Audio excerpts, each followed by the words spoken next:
La femme de chambre entre dans la chambre du patron. Elle soulève sa robe et colle l'argent sur ses fesses. Elle se couvre puis quitte les lieux avec l'argent. La femme de ménage souhaite le bonjour à son patron. Il est stressé et ne veut pas qu'elle revienne.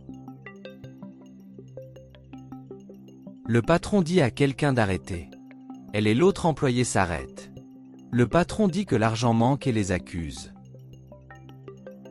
L'homme affirme qu'il n'a pas pris d'argent à son patron. Le patron dit qu'il manque d'argent. Elle dit qu'il a mal compté. Le patron dit qu'il leur manque de l'argent et va les fouiller. Elle dit qu'elle ne laissera pas le patron la toucher. Il dit que si elle refuse, c'est elle qui l'a pris. L'autre dit qu'il peut le fouiller. Le patron fouille l'employé. Il ne trouve rien. Le patron ordonne au garçon de fouiller la femme.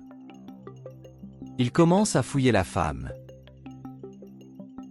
Elle lui dit de ne pas mettre la main sous sa jupe.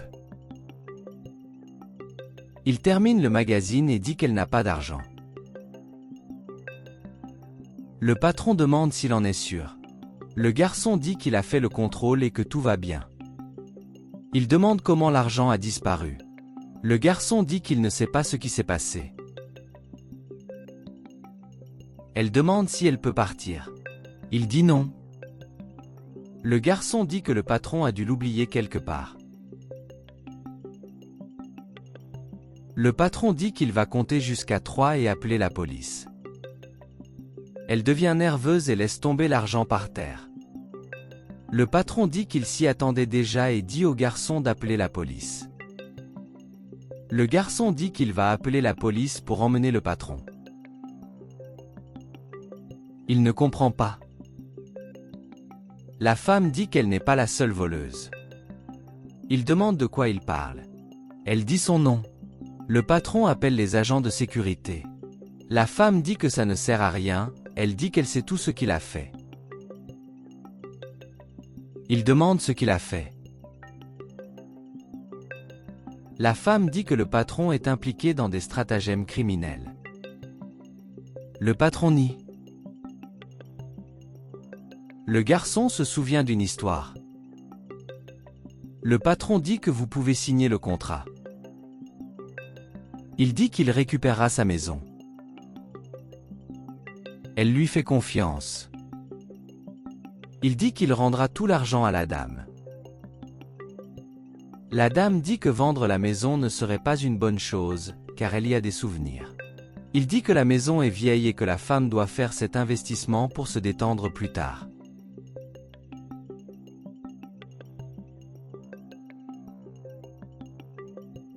La dame est d'accord et dit que vous allez quitter la ville.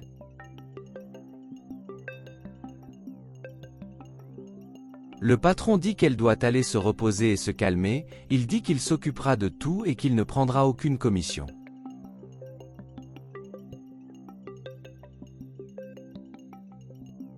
La femme lui fait confiance et conclut l'affaire. Il est heureux. La femme demande s'il a eu l'argent, car elle va acheter une maison sur la plage.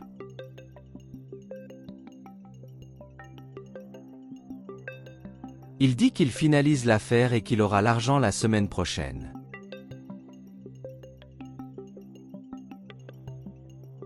La dame le remercie et lui demande si elle peut garantir l'achat de la maison auprès de l'agent. L'homme dit oui, déclarant qu'il lui donnera l'argent la semaine prochaine.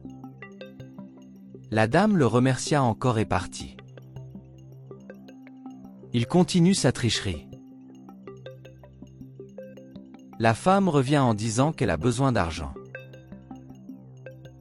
L'homme révèle alors qu'il a frappé la dame. Elle a peur quand elle le découvre et demande pourquoi il a fait ça.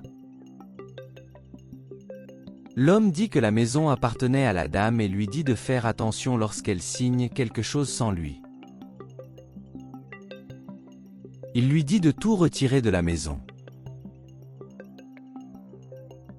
La servante les surveille. La dame est surprise de ce qu'il lui a fait. L'homme lui dit de retirer tous ses objets avant d'appeler la police.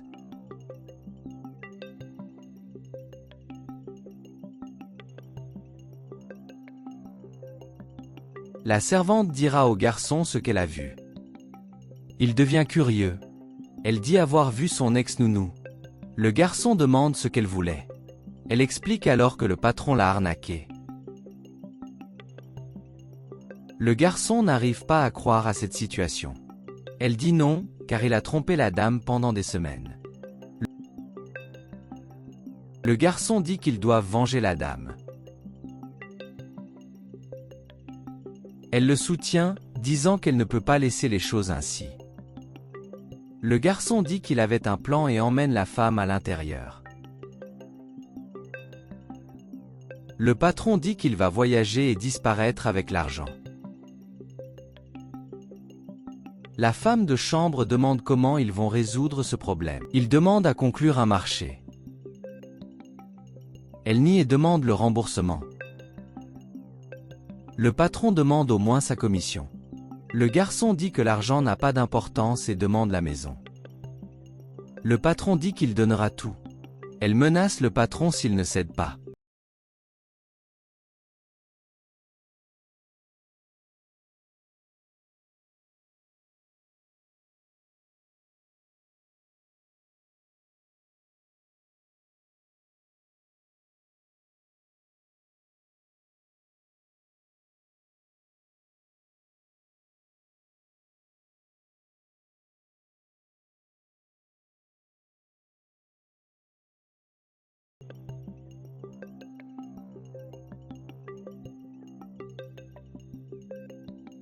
L'homme se retourne et ne les voit plus là, il pense que l'argent est économisé. Il ouvre la mallette et ne trouve pas l'argent.